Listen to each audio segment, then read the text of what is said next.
Okay, welcome to all. At the first lecture of Indian Evidence Act 1872, we'll see in the deep about the history part of the Indian Evidence Act and what are the importance of Indian Evidence Act in India and where it is applicable, how it is applicable. So we'll see the detailing of this all questions which are in our mind. Okay.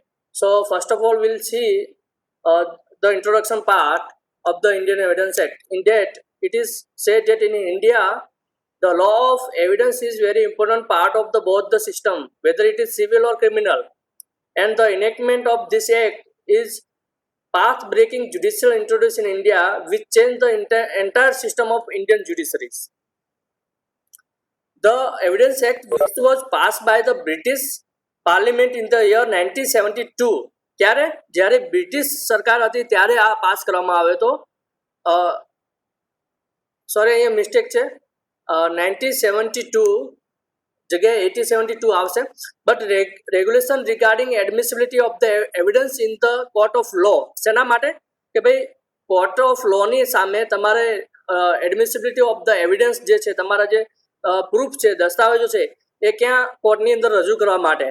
This provision speak about both the things, procedure as well as rights. As to provide the procedure as how to proceed to the court and how to establish our claim before the court. So these are the basic introduction of Indian Evidence Act. So in that we can see that procedure rights plus evidence admissibility, both things are very important before the court proceeding. Established before the your claim before the court. So evidence is important over there. Now this Evidence Act has identified as Act number 1 of 1872 and called as the Indian Evidence Act 1872, which contain with 11 chapter and 167 section. તો આ જે 167 section છે, તો એ એટલા બધા important છે કે તમારે ક્રિમિનલ પ્રોસિજર હોય કે પછી સિવિલ પ્રોસિજર હોય કે ગમે તે આપણે જે કોર્ટની અંદર મેટર ચાલતી હોય, તો એની અંદર ખાસ કરીને ઇન્ડિયન એવિડન્સ એક્ટ ભણવો જરૂરી છે. Without that you can not means proceed with the proper way in the court. So it came into force on 1st September 1872. When any આ મેં એટલા માટે ડેટ આપી છે કે તમે લોકો કોઈ ઓબ્જેક્ટિવ તમને એક્ઝામ લેવામાં આવે તો એની અંદર you can write that 1872 or 1st September of 1872 it has came into force. It contain with 11 chapter and 167 sections. Now what is the meaning of evidence? Anyone have idea?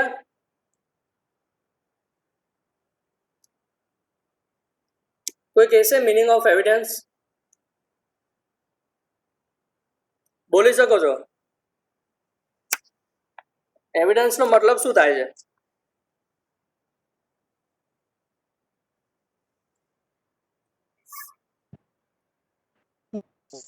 આપણું Indian હા, પુરાવો એ જે ગુનો થયો હોય એને સાબિત કરવા માટે યા તો પછી એને ગુનો થયો હોય એને સાબિત કરવા માટે સર જે પુરાવો આપવામાં આવે ને એને મે બી.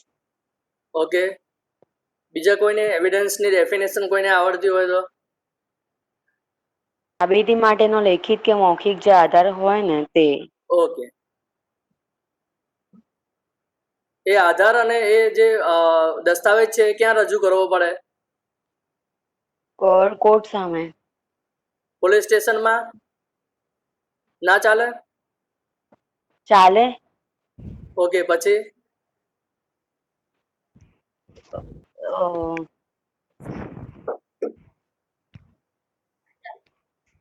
પછી કોર્ટમાં રજૂ થાય ને સર? હા, બરાબર. સર એક ક્વેશ્ચન. ઓકે, બીજું કોઈને એવિડન્સ ની ડેફિનેશન માં? આ તો પુરાવાની વાત આવતી હતી એટલે મેં ખાલી વચ્ચે તમને કીધું પોલીસ સ્ટેશન અને કોર્ટ બંનેની સામે કોર્ટ પ્રોસિજર હોય એટલે એવિડન્સ તમારે ત્યાં જ રજૂ કરવો પડે. 1872 છે ડેટ, બરાબર. એની પહેલા કયો આપણો કોડ આવ્યો તો 1816 માં? IPC IPC, right. ઓકે, તો આઈપીસી પછી આ એક્ટને ઇનેક્ટ કરવામાં આવ્યો જે 1872 ની અંદર કે ભાઈ કોર્ટ કયા બેઝિસ ઉપર તમે કોઈને સજા કરો છો, કયા બેઝિસ ઉપર તમે એમને અલગ અલગ જે સજાઓ છે એ આપો છો. તો એના માટે કરીને આ જે આખી એક્ટ છે આખો ઘડવામાં આવ્યો જે બ્રિટિશ કાળની અંદર જ ઘડવામાં આવ્યો જે 1872 ની અંદર after passing the Indian penal code, બરાબર, 1860 ઇનેક્ટેડ જ્યારે થયો એના પછી આ કોડ ઘડવામાં આવ્યો, એમ લો ઓફ એવિડન્સ, જે બહુ ઇમ્પોર્ટન્ટ છે. હવે એની ડેફિનેશન જોઈએ તો કે આ વર્ડ છે evidence is derive from the Latin words એવિડિયરે which means to show clearly or to prove. બરાબર, શેના માટે? લેટિન વર્ડ છે, એનો મિનિંગ છે show clearly or to prove, કે તમારે કંઈક વસ્તુ પ્રૂવ કરવી છે એના માટે. The Indian Evidence Act lays for a law which means the law of the place where the proceeding is being taken. આમાંથી કેટલા જણા મારે સબસ્ક્રાઇબ કરી છે ચેનલ જે લેક્સ ફોર ઈ જેએસ કરીને છે, બરાબર? તો એનો મિનિંગ આખો લેક્સ ફોર નો મેં I have explain in the my videos that what is the meaning of lex fori and where it is usable. So lex fori એ આખો જે લો નું ફોરમ કહીએ તો કે બિફોર ધ કોર્ટ, બરાબર, એને આપણે place where the proceeding is being taken, એટલે બિફોર ધ કોર્ટ આપણે જે ક્લેમ કરીએ છીએ એ ત્યાં યુઝ થાય છે. Now general meaning of the term of evidence is available body of facts or information indicating whether a belief or proposition true or valid. બરાબર, કે તમે જે ઇન્ફોર્મેશન આપો છો, ફેક્ટ્સ આપો છો, બોડી ઓફ ફેક્ટ્સ, કે આ બિલીફ છે એ it is whether it is true or valid, એ માનવા માટે એનો પુરાવો અથવા એનો દસ્તાવેજ હોવું જરૂરી હોય છે. એટલે કે એનું તમે સાબિત કરવું પડે કે આ વસ્તુ હકીકત આ છે, આ માહિતી છે, બરાબર, આના બેઝિસ ઉપર અમે લોકોએ આ ક્લેમ કર્યો છે, તો આ on that basis they can claim before the court. બરાબર, કોઈ ડાયરેક્ટલી ઓરલી અથવા કોઈ અજાણ્યા વગર એમ જ ખોટી ફરિયાદ કરી દે તો પણ એ ચાલતું નથી. એટલા માટે ઇન્ડિયન એવિડન્સ એક્ટ ત્યાં ઇમ્પોર્ટન્ટ આપણને દેખાય છે. નાઉ સેક્શન 3 ની અંદર બધા અલગ અલગ ડેફિનેશન પાર્ટ આપ્યા છે. એવિડન્સ મીન્સ એન્ડ ઇન્ક્લુડ્સ, કે એની અંદર શું આવશે અને એવિડન્સનો શું મતલબ છે, બરાબર? તો ઓલ સ્ટેટમેન્ટ, અહીંયા ધ્યાન રાખજો, ઓલ સ્ટેટમેન્ટ, બરાબર, બધા તમારે સ્ટેટમેન્ટને ગુજરાતીમાં શું કહીશું, નિવેદનો, which the court permits or requires to be made before it by witnesses. શું કરશે? કોર્ટ પરમિટ કરશે. આને તમે બ્રેક કરો. All statement the court permits or requires, both things you have to remember, or you can bifurcate like this: all statement one word, court permits or requires second words, before it by witnesses. તો વિટનેસની સામે પહેલા, in relation to matter of facts under inquiry, શેના રિલેશનમાં?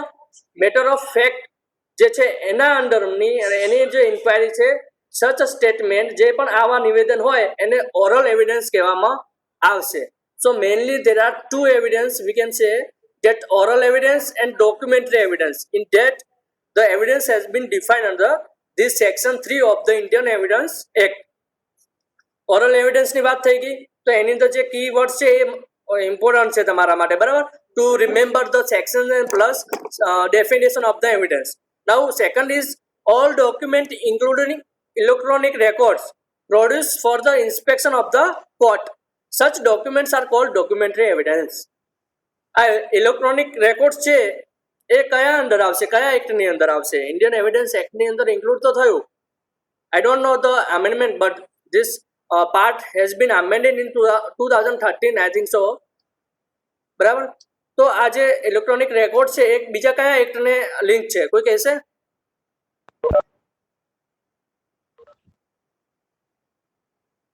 anyone have ideas? IPC માં sir. Okay, IPC, Indian Penal Code, right? Any other section 29A. okay, any other act that is code?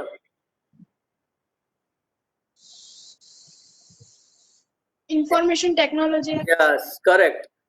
In the Information Technology Act, it is provision that electronic records also be admissible in the court of law બરાબર, as a documentary evidence. એટલે આ ત્યાં add થયો છે. શેના માટે? Produce for the inspection of the court. The such document are called documentary evidence. In the history part, it is divided into three parts of history. In the Hindu period, પહેલાના જમાનામાં કેવી રીતે હતું, કોઈને idea? Hindu period, Muslim period and British period, આ ત્રણ પીરિયડની અંદર divide કરેલું છે, બરાબર, ક્લાસિફિકેશન ઓફ હિસ્ટ્રીની અંદર. તો એની અંદર હિન્દુ પીરિયડની અંદર કેવી રીતે હતું, કોઈને આઈડિયા છે?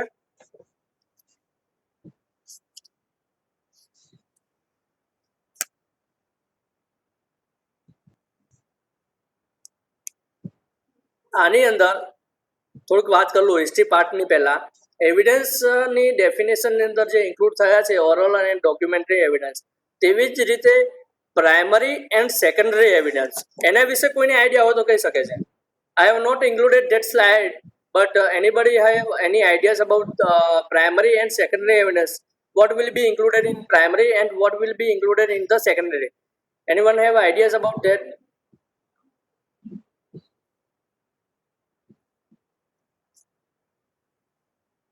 શું આવશે primary and secondary એવિડન્સમાં?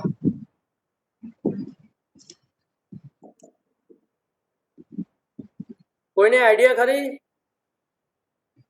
No, sir. There are 15 participants. Nawaz?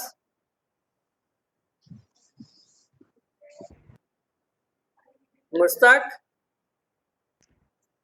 Sir, જો નજરે જોનાર જે સાક્ષીઓ હોય એમને પ્રાઇમરી એવિડન્સ તરીકે ઓળખવામાં આવે છે. જે સેકન્ડરીમાં જેમ કોઈ સાંભળેલું કે હિયરિંગ જે ડોક્યુમેન્ટ આવે એવિડન્સ, એને સેકન્ડરી એવિડન્સ કહેવાય. હિયરિંગ એવિડન્સ એ સમજો નહીં, પાછું કે? જેસે કે કોઈ વ્યક્તિ છે, હા, એમણે બીજા વ્યક્તિ જોડેથી સાંભળ્યું છે કે એ નામની વ્યક્તિ બી નામનું ખૂન કરવા જઈ રહી છે. ઓકે તો આ જે એવિડન્સ છે એ એવિડન્સ સેકન્ડરી એવિડન્સ તરીકે ઓળખાય. ઓકે, કોઈ થર્ડ પાર્ટી દ્વારા કહેવામાં આવે તો? હા, જે ફર્સ્ટ પર્સન જે છે એમને જોયેલો ન હોય પણ એમ બીજા કોઈ વ્યક્તિ જોડેથી સાંભળેલું હોય. ઓકે, બીજા કોઈને આઈડિયા? ફટાફટ, હા, આપણે લાઈવ છીએ, તમારું નેટ પણ જતું હશે ને અહીંયા. Okay, in the primary evidence, if we'll talk about primary evidence, that is directly confirmed with the court, બરાબર, એટલે કે એની અંદર જે પણ ડોક્યુમેન્ટ હોય it shall produce for the inspection of the court, એટલે કે કોર્ટની સામે એને ડાયરેક્ટલી કે જે વાત કરીએ એમ કે આઈ વિટનેસીસ છે, બરાબર, એ લોકોને પ્રાઇમરી એવિડન્સની અંદર કાઉન્ટ કરવામાં આવે. જ્યારે સેકન્ડરી એવિડન્સ છે એની અંદર ખાસ કરીને જોઈએ તો કે સર્ટિફાઈડ કોપીસ હોય, બરાબર, એની અંદર કોપીસ મેડ બાય ઓરિજિનલ જે છે એની મિકેનિકલ પ્રોસેસથી જે પણ પર્પઝ માટે યુઝ કરવામાં આવ્યું હોય, જે ઓરિજિનલ કોપી હોય એને copies made from compared with the original, અથવા એવી કોપીઝ હોય જેને ઓરિજિનલમાંથી બનાવવામાં આવ્યો, તો એ બધા સેકન્ડરી એવિડન્સની અંદર આવશે. અને એ બધા સેક્શન 63 ની અંદર તમે જે વાત કરી હતી થર્ડ પાર્ટી વાળી, તો કે કોઈ માણસે સાંભળ્યું હશે તો ઓરલ એકાઉન્ટ્સ ઓફ જે હશે તો એને સેકન્ડરી એવિડન્સની અંદર કાઉન્ટ કરવામાં આવશે. બટ જે પ્રાઇમરી એવિડન્સ છે એની અંદર ખાસ કરીને કે ડાયરેક્ટલી તમે કોર્ટને પ્રોડ્યુસ કર્યું હોય કોઈ મટીરિયલ, અથવા directly court itself document itself produce for the inspection of the court, બરાબર, કોઈ ઇન્સ્પેક્શન માટે કોર્ટની અંદર આપ્યું હોય ડાયરેક્ટલી, ઓરિજિનલ હોય કે ગમે તે હોય, તો એ ડાયરેક્ટલી હોય એને પ્રાઇમરી એવિડન્સ કહેવામાં આવે. જ્યારે સર્ટિફાઈડ કોપીઝ અથવા ઓરિજિનલ કોપીની મિકેનિકલ પ્રોસેસ કરીને એને જે સેકન્ડરી એવિડન્સ એટલે કે એને જે ઝેરોક્સ હોય આપણે કહી શકીએ, સિમ્પલ રીતે સમજીએ તો એ બધું સેકન્ડરી એવિડન્સની અંદર ફોલ થશે. નાઉ હિસ્ટ્રી પાર્ટની અંદર જોઈએ, આમાં ઓનલાઈનમાં થોડોક ઇસ્યુ રહે છે કે મેં કરેલું છે પેલું પણ એનિમેશન આવતું નથી. તો હિસ્ટ્રીમાં સૌથી પહેલા હિન્દુ પીરિયડ આવશે, પછી આવશે મુસ્લિમ પીરિયડ અને બ્રિટિશ પીરિયડ. તો એની અંદર સૌથી એવિડન્સ એક્ટના એડમિસિબિલિટી કેવી રીતે હતી? તો પહેલા તો king can not do wrong, બરાબર, એટલે કે રાજાશાહી હતું, તો એવા ટાઈમે ધર્મશાસ્ત્ર આપણે યુઝ થતું હતું.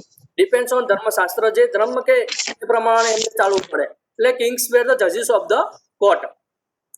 કિંગ જ જે નક્કી કરે એ જ સાચું રહેશે. પણ એ કોના બેઝિસ ઉપર? એના માટે આપણે જોઈએ કે ઘણા બધા આ વર્ડ આપે છે. There are 3 types of evidence. That લેખ્ય એટલે કે ડોક્યુમેન્ટરી એવિડન્સ, સાક્ષી એટલે વિટનેસીસ, અને બુદ્ધિ એટલે પોઝેશન્સ. બરાબર? એટલે કે ડોક્યુમેન્ટરી એવિડન્સ આપે પ્લસ સાક્ષી વિટનેસીસને ત્યાં પ્રોડ્યુસ કરવામાં આવે. આપણે ઘણી વખત કોઈ સિરિયલની અંદર અથવા એવી રીતના કોઈ પિક્ચર જોતા હોઈએ તો જેની અંદર સાક્ષી હોય કે ભાઈ કહેતો હોય કે આવી રીતે ઘટના બની હતી, તો એને સાંભળીને સજા કરવામાં આવે. અથવા કોઈ એને એવા વસ્તુ મળી ગયા હોય, ઘરેણા મળ્યા હોય, તલવાર મળી હોય કે આ ત્યાંથી વસ્તુ મળી, આ એમની જ તલવાર છે. બરાબર? એવી જ રીતે એવિડન્સ જે ડોક્યુમેન્ટરી એવિડન્સ છે એને સાબિત કરીને સજા કરવામાં આવતી હતી. એટલે આ હિન્દુ પિરિયડની વાત હતી ત્યારે આવી રીતે પ્રોસેસ હતી કે એવિડન્સ એડમિસિબિલિટી કેવી રીતે થતી હતી.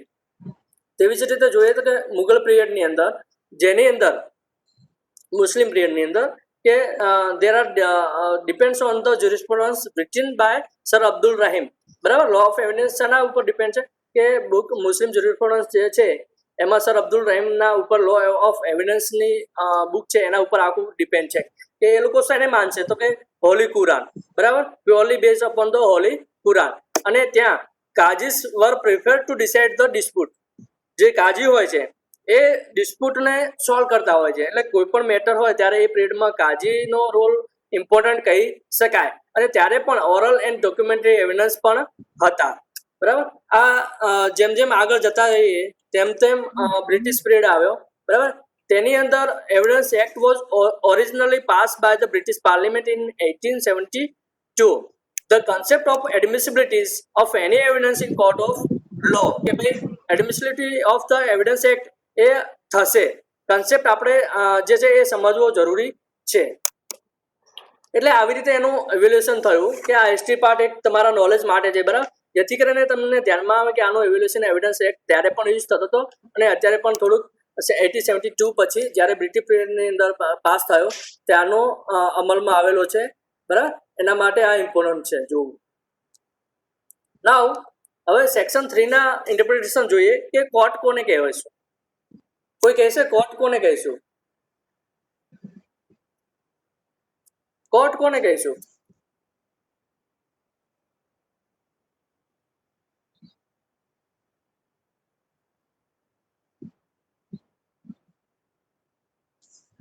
કોઈને આઈડિયા? એ જગ્યાએ હા, કોઈ પણ કેસની પ્રોસિડિંગ ચાલતી હોય ત્યાં એના થોડુંક જોરથી બોલો, અવાજ નથી આવતો. કેસની પ્રોસિડિંગ જે સ્થળે ચાલતી હોય એને કોર્ટ બોલે છે પણ અવાજ નથી ક્લિયર.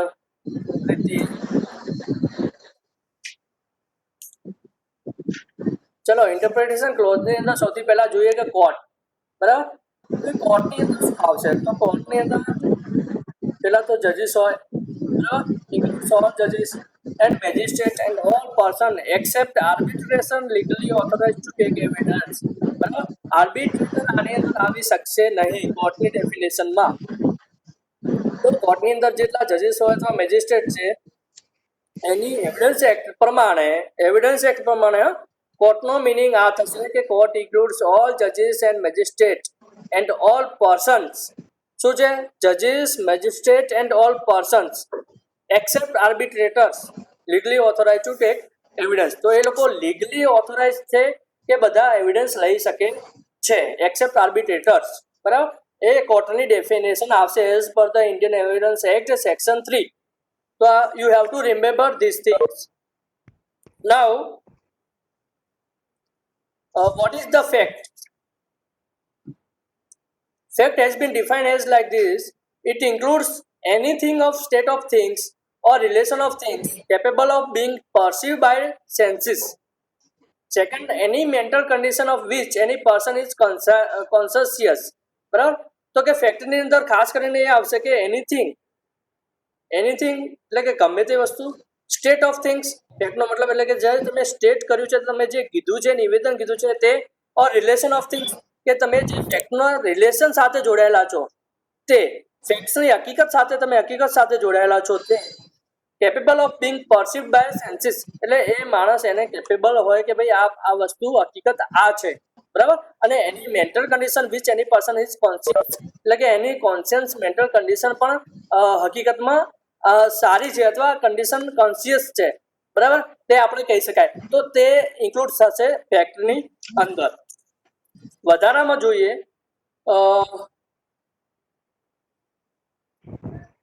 તો કે નેક્સ્ટમાં કે એના એક્ઝામ્પલ જોઈએ કે that there are certain object arrange in certain order in certain place is a fact, બરાબર, કે અમુક વસ્તુઓ છે એને એરેન્જ એવી રીતે કરવામાં આવી, અમુક ઓર્ડર અથવા અમુક જગ્યાએ મૂકવામાં આવી તો એને ફેક્ટ્સ ગણવામાં આવશે. The man heard or saw something is also fact, બરાબર, કે કોઈ માણસે સાંભળ્યું અથવા જોયું હોય એને પણ હકીકત માનવામાં આવશે. The man said certain words is a fact, કોઈ માણસે કંઈક મૌખિક રીતે કીધું છે એને પણ એને હકીકત ગણવામાં આવશે.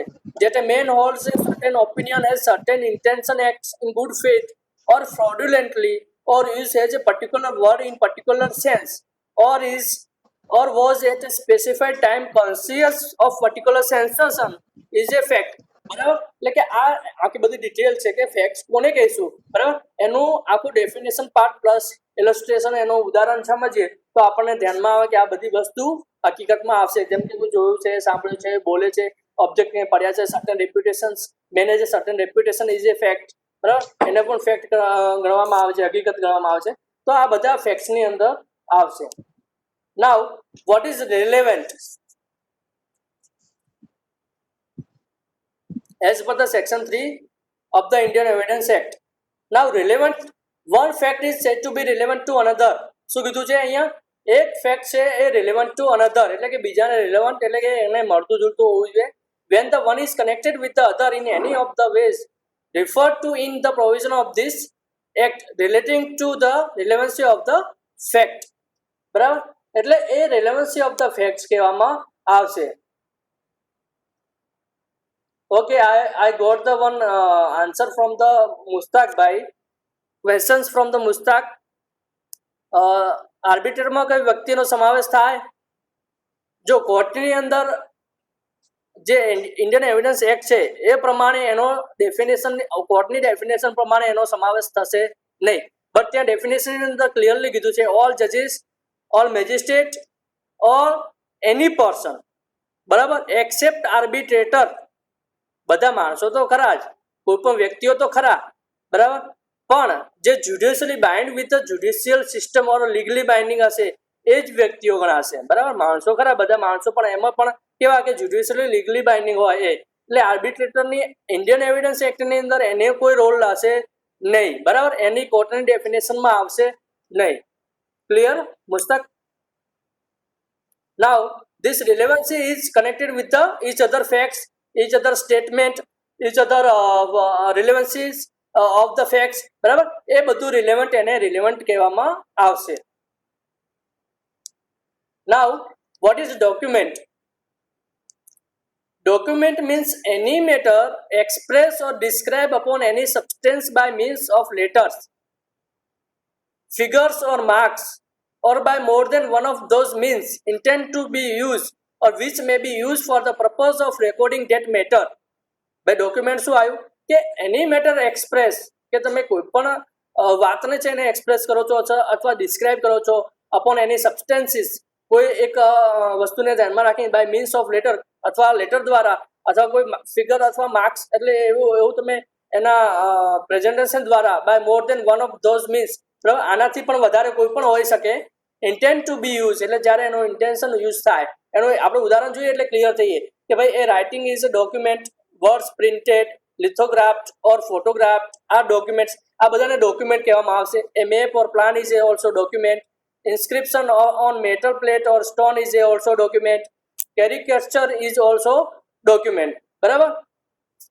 નાઉ what is the meaning of caricature? anyone have idea? કેરિકલ્ચર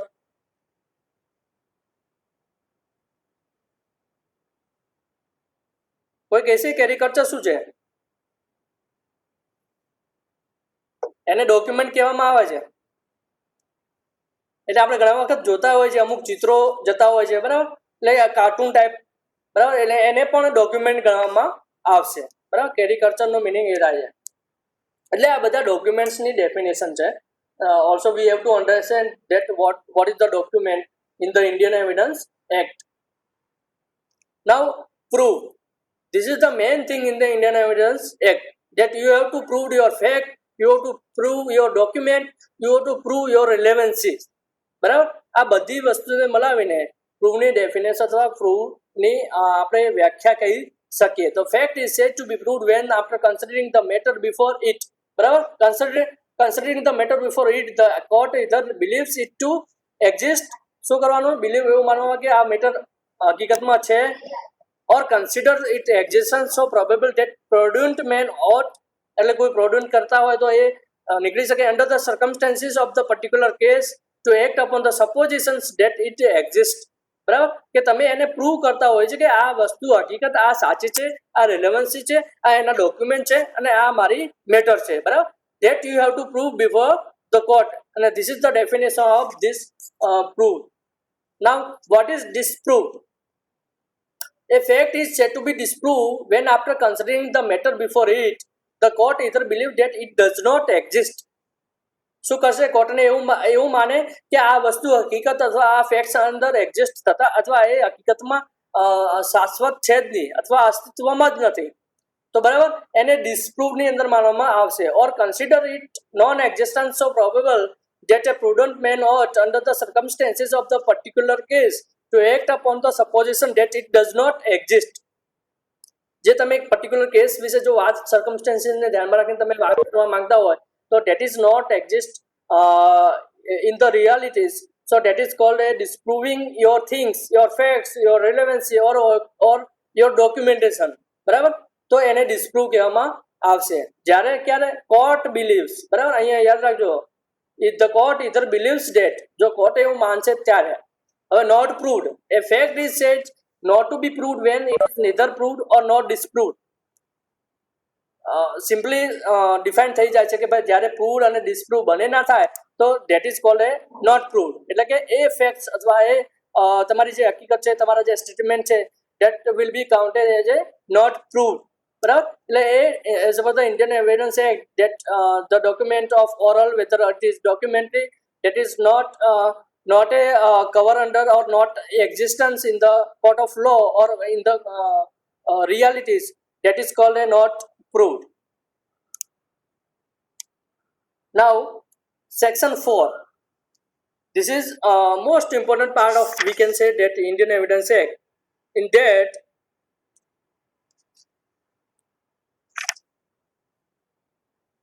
we can say first may presume. may presume માં શું આવશે? કોઈ કહેશે? may presume, shall presume and conclusive proof.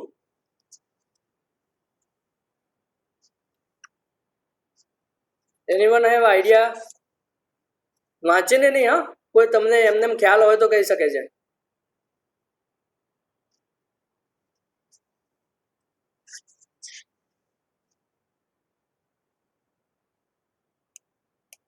May presume means whenever it is provided by this act that court may presume a fact. શું કરશે? Court may presume a fact. It may either regard such fact as proved unless until it is disproved, or may call for a proof of it. એટલે કે જે પણ તમે presume, court may presume જે કરશે, court assumption કરશે અથવા presume કરશે કે એવું માની લે કે ભાઈ regard to the fact કે ભાઈ એના proof થઈ ગયા છે, જ્યાં સુધી એની વસ્તુ ડિસ્પ્રૂવ અથવા જે પ્રોસિક્યુશન છે એને જે એ પોતે એવું ના સાબિત કરી શકે ત્યાં સુધી કોર્ટ માનશે કે એ લોકોએ પ્રઝ્યુમ અથવા એવું માની શકશે કે ભાઈ આ હકીકત તમે પ્રૂવ કરો, ત્યાં સુધી અમે આને હકીકત માનીએ નહીં. બરાબર, એટલે court may presume a fact it regard to such fact as proved, એટલે એમને પ્રૂવ કરવું પડે. પછી જ્યાં સુધી એ પ્રૂવ ના થાય ત્યાં સુધી એ વસ્તુ આવે નહીં. જેમ કે આપણે ઘણી વખત જોતા હોઈએ છીએ કે ફરિયાદી અને સામેવાળા બંને પક્ષની અંદર મે પ્રઝ્યુમ હોય કે ભાઈ જ્યાં સુધી ફરિયાદી સામે પક્ષવાળો સાબિત ના કરે કે ભાઈ આ મારી સામે ખોટી ફરિયાદ કરવામાં આવી છે અથવા ખોટી હકીકતો બનાવવામાં આવી છે ત્યાં સુધી એને મે પ્રઝ્યુમ કહી શકાય. બરાબર, એટલે ત્યાં સુધી કોર્ટ શું કરશે કે ભાઈ મે પ્રઝ્યુમમાં રાખશે. એટલે કે એમનું શું આપણે કહી શકાય કે ભાઈ કોર્ટ મે પરઝ્યુમ એટલે કોર્ટે પોતે એક શંકાશીલ રહેશે કે એની અંદર કરવું શું, બરાબર. પછી સેલ પરઝ્યુમ, આની અંદર બે કન્ડિશન, કાં તો પ્રૂવ થશે કાં તો ડિસ્પ્રૂવ થશે. સેલ પરઝ્યુમ, બરાબર, એટલે કે whenever it is detected by this act that the court shall presume a fact, it shall regard such એટલે not a mandatory, એટલે એવું જ નહીં કહી શકાય કે ભાઈ આ વસ્તુ હકીકત છે અથવા આ વસ્તુ માન્ય નથી, બરાબર. એટલે સેલ પરઝ્યુમ ત્યાં સાબિત થશે. પછી આવશે કન્ક્લુઝિવ પ્રૂફ. તો તેની અંદર when one fact is declare by this act, જ્યારે કોઈ એવો એક્ટ ફેક્ટ અથવા હકીકત કોર્ટ દ્વારા કહેવામાં આવે કે કન્ક્લુઝિવ પ્રૂફ ઓફ અનધર, એટલે કે બીજાનું કન્ક્લુઝિવ પ્રૂફ કરવામાં આવશે, ત્યારે એવા કિસ્સાની અંદર the court cell on proof of the one fact, એટલે કોઈ પણ એક હકીકતને ધ્યાનમાં રાખીને regard the other has a proved, બીજાને શું કરશે કે એ બધા એના બેઝિસ ઉપર પ્રૂફ ઓફ અનધર, બરાબર, એટલે કે બીજાના આધાર ઉપર અનધર ઉપર પ્રૂવ કરવામાં આવે.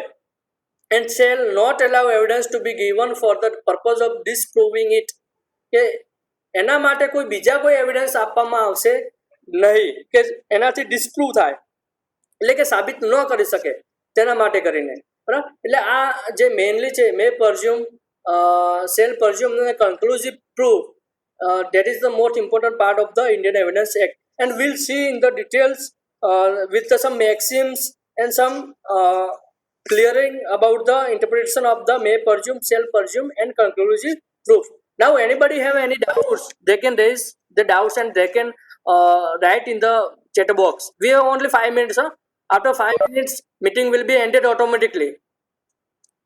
Anyone have doubt, they can raise. શું સમજાવું ફરી?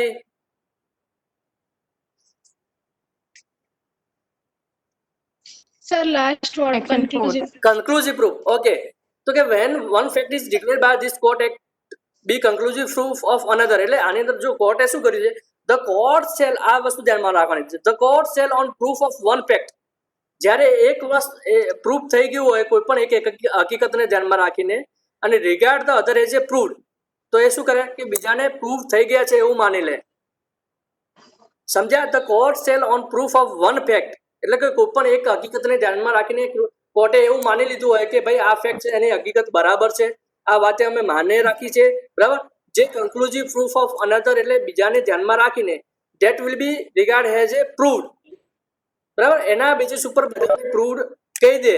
અને shall not allowed any evidence which given before the purpose of disproving, એટલે એને જો સાબિત ન કરવા માટે બીજાને અલાઉડ કરશે નહીં. અને એને વધારામાં જોઈશું તો આપણે થોડું ક્લિયર થવું પડશે કે સેલ પરઝ્યુમ ને મે પરઝ્યુમ શું છે એના માટે કરીને, બરાબર. અને એના 3 મેઇનલી મેક્સિમ છે કે jury's at days જ્યુરે, jury's plus હ્યુમિનિસ cell જ્યુડિશિયસ, બરાબર. આ 3 પ્રિન્સિપલ છે. તમે પીપીટીની અંદર તમે એટલું બધું એક્સપ્લેન નહીં કરી શકું, પણ એ બુક્સની અંદર તમે રીડ કરશો તો ત્યારે તમને ક્લિયર થશે એક્ઝેક્ટ શું છે. ઓકે, બીજા કોઈને?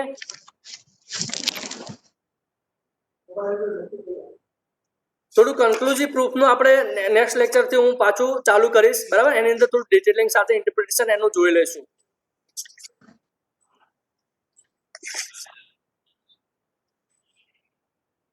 મીટિંગ ઓટોમેટિકલી બંધ થઈ જશે એટલે, બરાબર. 5 મિનિટ્સ 3 મિનિટ્સ જે પણ લેફ્ટ છે એમાં આટલા સુધીમાં કોઈને કંઈ ડાઉટ હોય તો કહી શકે છે.